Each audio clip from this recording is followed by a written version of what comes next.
Benar dugaanku, Said Didu itu terkena sindrom PSBB, mangkir lagi dipanggil polisi. Dilansir dari siwot.com, ditulis oleh Agus Oloan. Lagi-lagi dengan alasan PSBB, Said Didu yang selanjutnya akan saya singkat namanya menjadi inisial SD, karena memang kelakuannya kayak anak SD, sekolah dasar, yang taunya hanya buat gaduh, menuduh pemerintah pusat atau Menteri Koordinator Bidang Kemaritiman dan Investasi, yaitu Luhut Binsar Panjaitan, dengan mengata-ngatainya kata-kata yang tidak pantas diungkapkan karena memang tidak punya alat bukti yang kuat. Si mantan sekretaris BUMN yang terkena pecatan ini mendapatkan surat panggilan kedua yang seharusnya berlangsung semalam, Senin 11 Mei 2020. Namun lagi-lagi, orang yang kepedean menjuluki dirinya si manusia merdeka ini tidak datang lagi, alias mangkir. Bayangkan pemirsa, di panggilan kedua ini si SD tidak hadir, padahal bacotnya banyak saat menerima surat panggilan kedua. Namun, berselang beberapa jam, tidak ada kabar berita bagaimana kelanjutannya. Apakah benar 250 orang lawyer atau pengacara abal-abal pendampingannya memang benar-benar ikhlas membela si penikmat BH itu tanpa dibayar? Bayangkan bagaimana riuh ricuhnya kantor tempat penyelidikan apabila benar-benar 250 pengacara yang tentunya kredibilitas dan jiwa nasionalisme mereka dipertanyakan karena membela orang yang jelas-jelas bersalah pencemaran nama baik terhadap Luhut dan keluarga besarnya.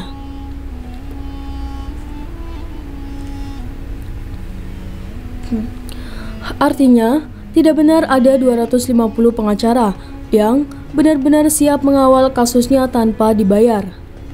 Kalau satu atau dua orang ya saya yakin, karena hanya Letkol CPM Port Helvis yang terus koar-koar memberikan informasi seputar keadaan dan ketidakmauan si SD memenuhi panggilan penyidik Polri dalam kasusnya dengan Bapak Luhut Panjaitan. Kuasa hukum Said Didu, Letkol CPM Port Helvis, menyampaikan kliennya siap untuk diperiksa. Hanya saja, Said Didu mengusulkan agar pemeriksaan itu dilakukan di kediamannya. Jadi, Pak Said Didu itu pada prinsipnya siap diperiksa, tapi di kediamannya. Tadi kita mengajukan surat permohonan untuk diperiksa di kediamannya, kata Helvis di Bareskrim Polri Kebayoran Baru, Jakarta Selatan, Senin 11 Mei 2020. Helvis juga mengemukakan alasan permohonan tersebut lantaran pemerintah kekinian telah menetapkan status darurat kesehatan terkait pandemi virus corona atau COVID-19.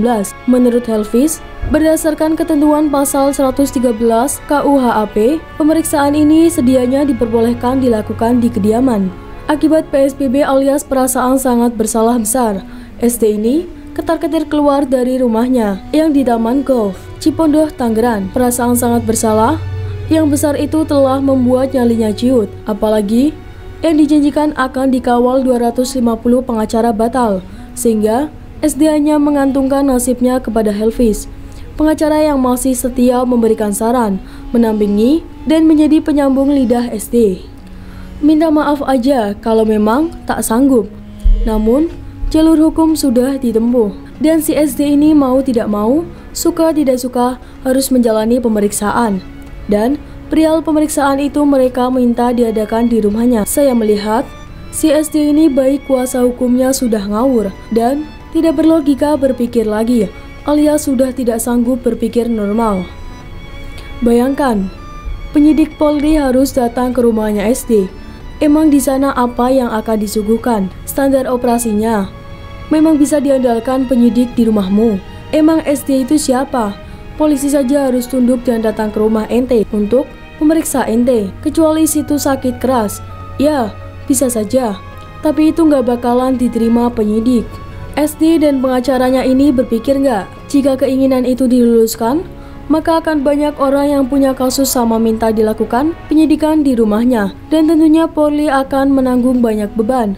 Di samping beban materi, juga beban mental. Dalam bayangan saya, ibarat penyidik Polri datang nih ke rumah SD, lalu SD bakal menjamu mereka dengan makanan enak, plus suasana rumah. Bikin gak fokus, karena penyelidikan itu kan butuh waktu berjam-jam. Belum lagi mungkin diamplopin saat mau pulang, dan lain-lain. Ini kan masih pemikiran positif. Negatifnya sangat banyak. Kemungkinan terjadi apabila penyidik yang mendatangi rumah SD. Jadi, kita tunggu saja episode berikutnya, karena setelah pemanggilan ketiga SD tidak datang, maka penjemputan paksa akan dilakukan oleh pihak kepolisian. Nasi sudah jadi bubur. Kasus Said menyebut Luhut hanya memikirkan uang yang diunggah ke akun YouTube MSD yang berdurasi 22,45 menit dengan judul MSD. Luhut hanya pikirkan uang, uang, dan uang. Kembali harus mengalami penjadwalan ulang untuk pemanggilan tahap ketiga. Kuasa hukum Luhut, Rizka, mengatakan, Said Didu disangkakan pasal 45 ayat 3 Jo, pasal 27 ayat 3 Undang-Undang Nomor 19 Tahun 2016 tentang perubahan atas Undang-Undang Nomor 11 Tahun 2008 tentang informasi dan transaksi elektronik, dan atau pasal 14 ayat 1, 2, dan atau pasal 15 Undang-Undang Nomor 1 Tahun 1946 dengan peraturan hukum pidana. Akankah bukti-bukti yang dijanjikan oleh pengacara SD bernama Elvis itu mampu menyelamatkan SD dari tuduhan yang telah benar-benar mencemarkan nama baik Pak Luhut dan keluarganya?